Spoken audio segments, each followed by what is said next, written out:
Okay, good morning, everyone, or good afternoon, excuse me. Good afternoon, everyone. This is Karl recording live from Bedford, Pennsylvania on Tuesday, September 13th, 2022. And today's podcast, I'm going to go over how I did on my predictions for week one. I've had a chance to review some things and analyze some of the players and a couple of the teams and that sort of thing. But anyway, well, let's just get right into it because I don't want this to be too lengthy. So, first of all, the total for my predictions, I had 9 correct picks, 6 incorrect picks, and 1 tie. The Houston and Indy game. I figured that was going to be close on that tie, but I never picked ties. But anyway, that's how that happened. Anyway, well, let's go through it game by game. The Thursday night game, the Rams versus the Bills. I actually thought the Rams were going to win. I didn't think I figured it was going to be a close game, but the Rams would eke out to win. But they got absolutely demolished by the Bills, and the Bills look like, honestly, I'll do more on the Bills as the season goes along. But from what I could see, they look like they're going to be very tough in the AFC, probably back into the championship game, and who knows, they may end up representing the AFC in the Super Bowl, but again, we're only talking about week one, so it's hard to say. But the way they played, they just played flawlessly, really, blowing out the Rams. Matthew Stafford, on the other hand, I fault, as I said this on another podcast, I fault Coach McVay for not putting in his starters for at least a few series during preseason. So it looked like the Rams actually were playing a preseason game, and it showed. But I don't know what happened to the offensive line on the Rams. Matthew Stafford looked like he was playing for the Detroit Lions. It was more like the Matthew Stafford playing on the Los Angeles Lions because, again, he was running for his life, just getting crazy with the ball, throwing the picks, and they can't continue that course. They better right the ship correctly, and I think they will. We'll have to wait to see what my predictions are for next week, but yeah, he played. Now, I want to make a comparison because when I get to the Lions game, I'll talk a little more of that. I talked in depth on the Lions game, but I want to get a little more on that too. But one thing I've noticed between Jared Goff on the Lions and Matthew Stafford, and this is going to be a big difference for the Lions, but Matthew Stafford, what I've noticed is he's hanging on the ball for way too long. He's trying to wait for his receivers to get open, but when the Bills have a great secondary, and so that resulted in sacks, fumbles, picks, and Stafford needs to drop back, go 1-2, and toss, or if the play's not there, just run it out, get to a few yards, at least get some gains or something. I don't know what happened to the Rams' running game. Maybe that's part of the problem. But yeah, we're looking at a one-dimensional team, and if the Rams continue to play that game, they're going to end up dead last in that division. But I predicted them to be like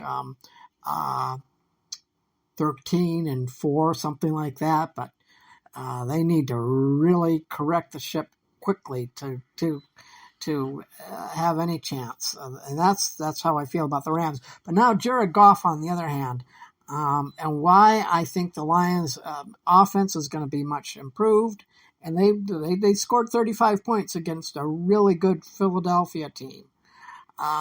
Lions' defense needs work, and with the Lions and the Eagles and that loss, The Lions only had 1 3-and-out against the Eagles offense. Now I don't want to take anything away from Jalen Hurts and the Eagles offensive line. They're very talented and they're very good, but if you're going to win games in the NFL, the defense has got to get more than 1 3-and-out during the game. The Eagles got 3-and-1s against the Lions in the second quarter, and that's why that was such a. And when I noticed Dan Campbell, when the game started, he had a normal looking face, and even the commenters were looking at it. But by the time that the second quarter came along, his face went from regular, skin tone to just bright red. And as the commentator said, no, it's not hot in there. It's hot under his collar. So I imagine that Coach Campbell, I love him. He's the best coach I've ever seen on the Lions, and I've been watching the Lions since 1968. I think they're on the right track. They may or may not be a playoff team. They'll be in the playoff discussion for a while, but I think they'll fizzle out at the end. But who knows? Coach Campbell is Coach Campbell, and he gets them going, and they get on a streak, and they get on a streak early, and they continue it. I'm going to have to look more at the Packers and the Vikings and the Bears. I have to see about that and see how they're going to do in the division. But Campbell's got the Lions going in the right way. So there's a lot of reason to be optimistic for the Lions. But I don't think they'll get in the playoffs, but I'm actually hoping that they do. I would like to see the Lions do way better than last year, and I'd like to see Coach Campbell at least be in the discussion for Coach of the Year, because what he has done to a miserable team is just phenomenal, and I think things are going to get better. So I've kind of touched on the Lions game, so I'll get to that one. I'll just kind of get to that. But the next game, Miami and the Patriots. I picked Miami to win. That was a correct pick for me. I don't think New England's going to be very good this year, so we'll kind of leave it at that. And the Jets in the next game, the Ravens against the Jets. Wow, what a horrible mismatch. That was an easy pick. I got correct. Jets, I mean, they're going to win some games, but only probably I'd say near the end of the year when the playoff teams are resting their starters and that sort of thing. But the Jets are just terrible. So that was an easy pick. And that was Chicago and Pittsburgh and Cincinnati. I thought Cincinnati was going to pull the upset there, but no, that was a loss for me. I didn't really review the game, so I can't really say how either team played. But that was one of my question mark picks that I picked wrong. I was picking an upset, and it didn't turn out. Then we got the tie, the Houston and Indy tie. So now the other one, the Washington and Jacksonville. That's another upset. I thought Jacksonville was going to come out of the gate and get an upset win versus Washington, but that didn't happen. Again, I didn't really review the game, so I can't go into details on that. Washington got the win, and that was one of my incorrect picks.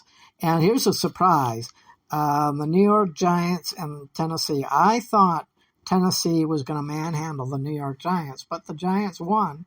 I can't remember what the score was, but I think it was pretty close. That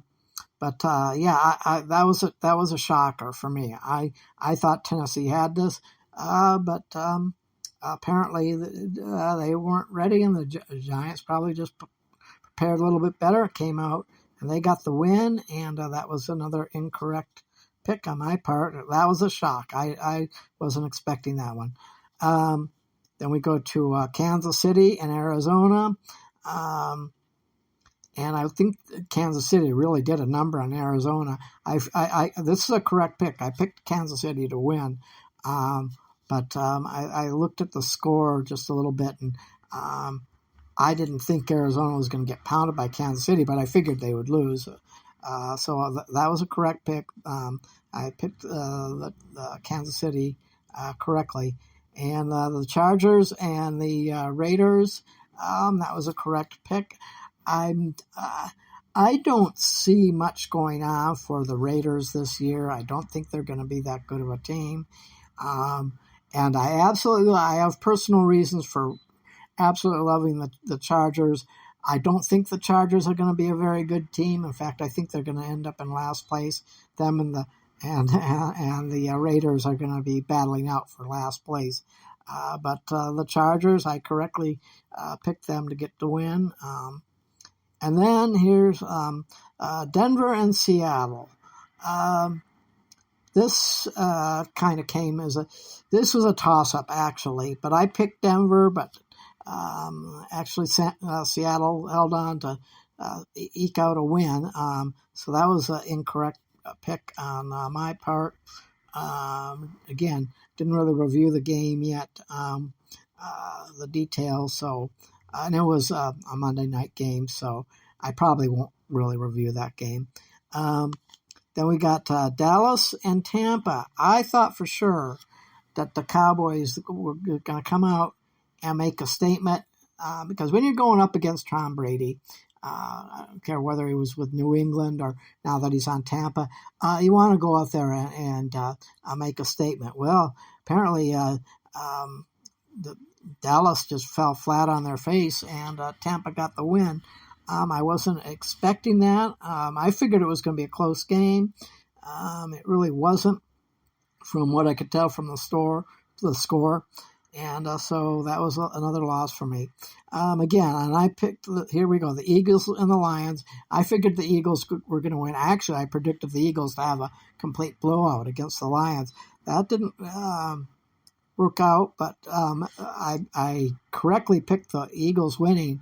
What I wasn't expecting is what I saw from the Lions. The Lions are going to have a good running game this year. As long as their offensive line stays healthy. I love the way their offensive line, and going back to Goff, he did throw that one pick six, and that was just a complete miscommunication between Hawkinson and Goff. I'm going to kind of blame, I don't know, only the head coach and the players know who screwed up, but I'm going to lay the blame on Hawkinson. Goff did as usual, go back, 1-2 throw. Hawkinson ran the wrong route.